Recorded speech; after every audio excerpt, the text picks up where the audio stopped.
Thank you, Abraham. Thank you for the virtual reality discussion this morning. It really brought me forward. I could really use some words from you to feel better about my life. What is becoming will be in response to what you now choose.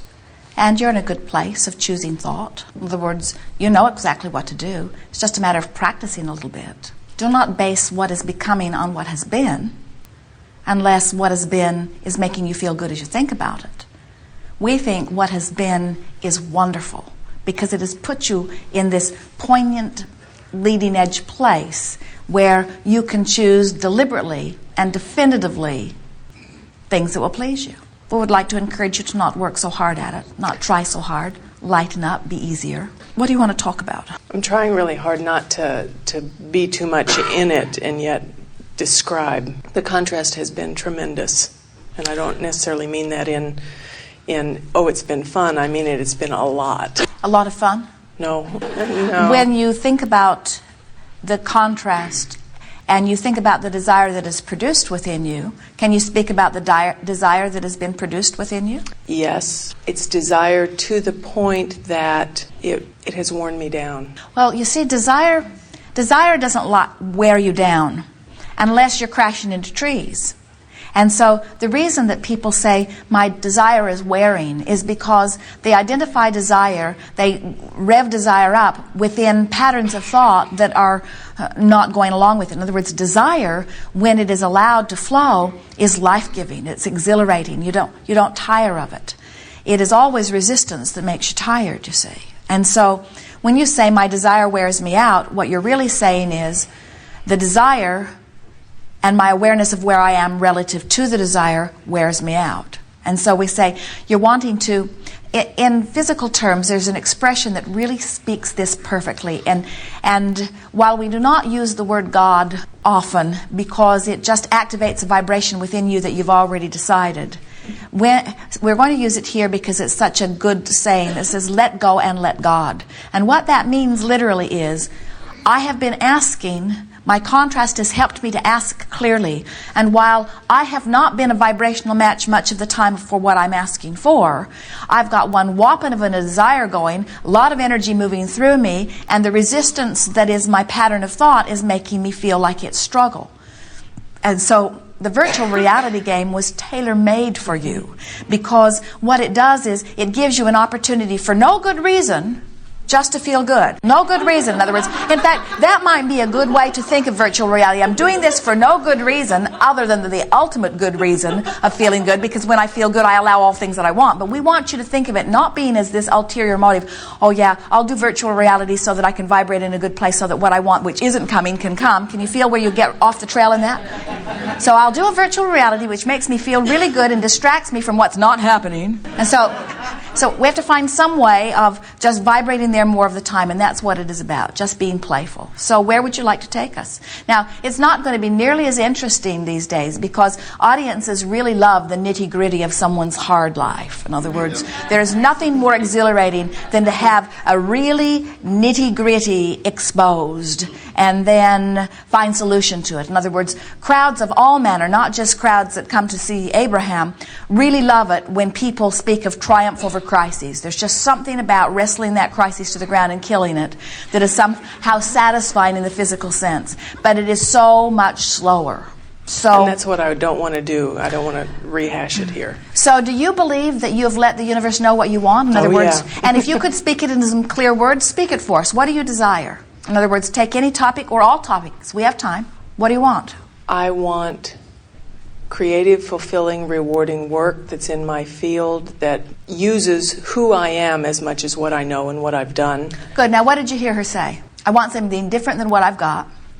It's all right. We trapped you. I want something different than what I've got that utilizes me in ways that what I'm doing isn't utilizing, which uses more of my creativity, which currently is, in other words, your statement, even though you used the words that were very positive and the expression on your face was, the vibration that was activated was all about what has been.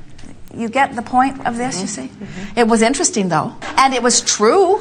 Yeah. So now, let's just acknowledge that you know what you want, that the universe knows what you want, that step 1 has taken place and that step 2 has taken place, and that the only thing that you've now got to do in order to complete this cycle for rewarding, fulfilling manifestation is you've just got to chill out and let it be. So in that effort, take us on a virtual reality. We're in the Redwood forest, and it's an incredibly cool day. We're warm, though, and the ground under our feet is really springy and spongy. And we can hear birds in the trees, all kinds of different birds, and we can even see color from time to time. And the trees are so immense. And you can go up to them, you can put your hand on them, and you can almost feel them vibrate. They're so alive. And there's just peace, just such stability and such continuity, and you know, totally know that you're okay, that everything's all right. Scene ends. Really good. That was a superb moment of allowing.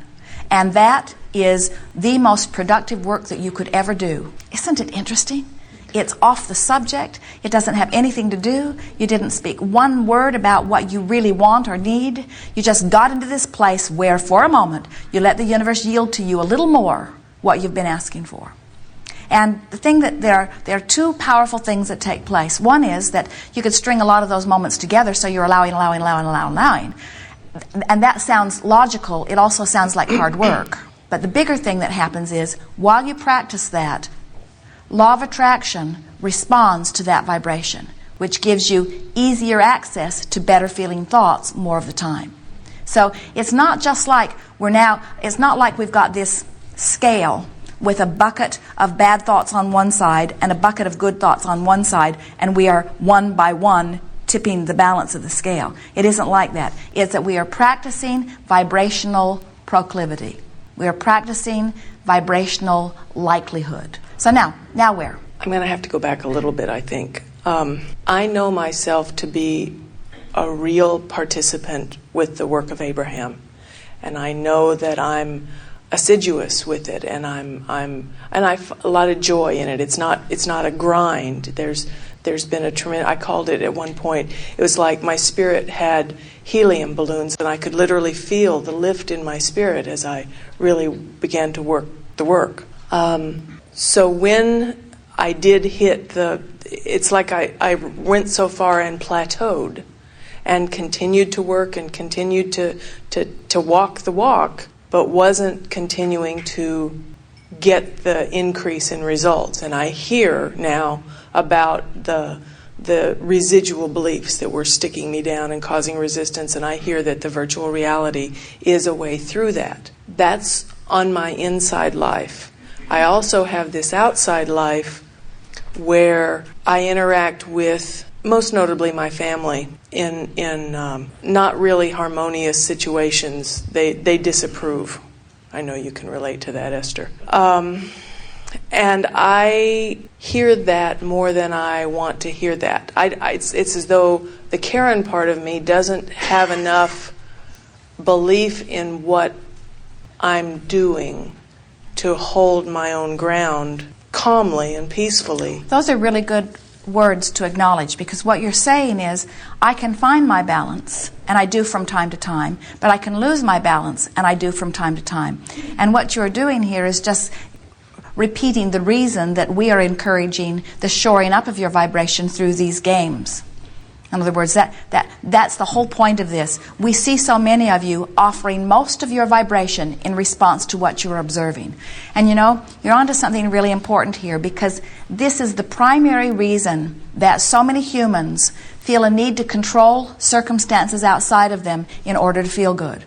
Because when they observe what makes them feel good, they feel good. And when they observe what doesn't make them feel good, they don't feel good. So the other day, Jerry and Esther were in Texas for a few days. They'd been gone weeks and were home 1 week. And always when they are at home, there is much more to do than the time really will allow. And Esther says and does hit the floor running every morning. And she said, I'm too busy to delegate, and I'm too busy to line up my energy. I'm too busy to do anything that I know how to do. I'm just going to have to make this week happen. So you can imagine what kind of a week she was happening. About midway through it, she was on the ornery side. And a dear friend who she hasn't seen in a while, who she adores and who adores her, stopped by the office.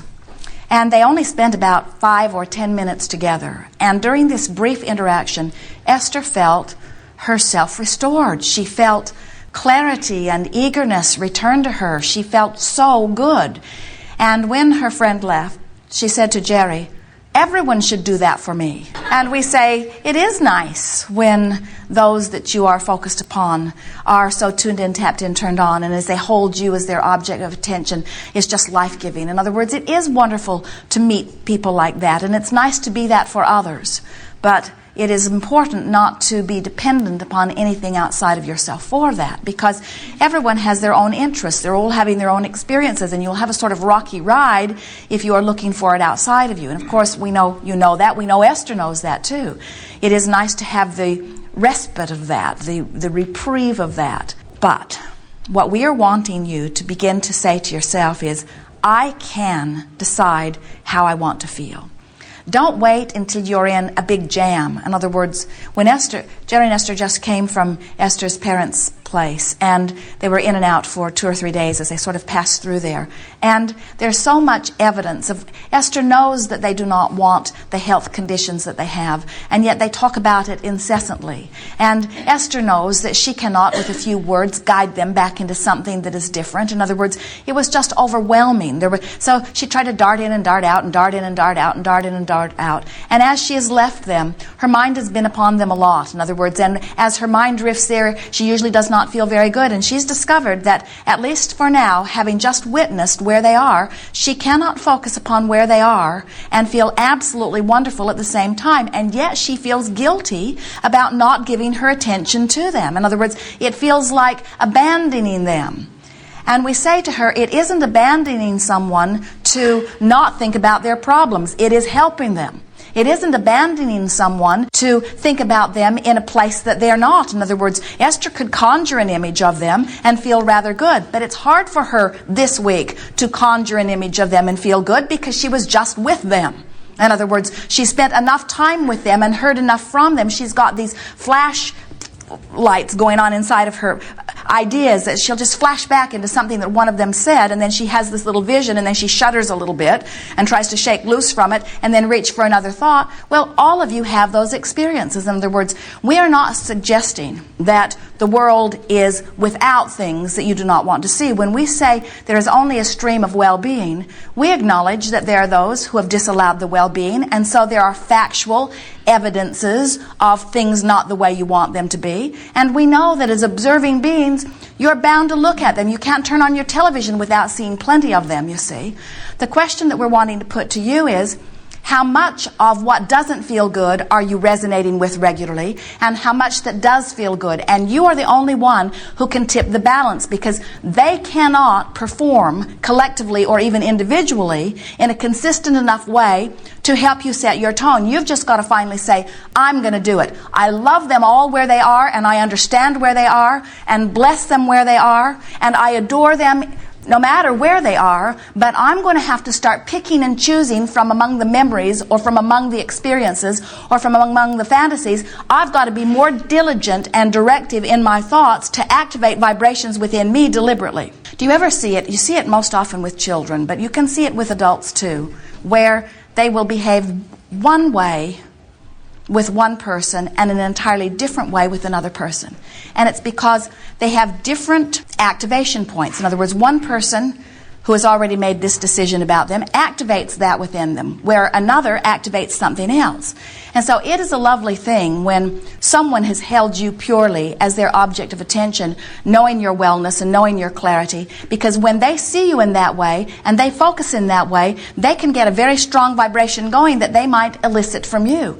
That's what healers did. That's what Jesus did as you sat before him dripping your illness. He did not allow him to see your illness. Instead, he stepped back. He knew your wellness, and he knew it so well that he stayed connected to source. And so he dominated the vibration around you for a moment so that your illness just could not abide in that vibration. And it is a wonderful thing when someone can be an influencer like that. But what we are saying to you is you can be your own influencer like that just by choosing one 30-second good feeling snatch at a time.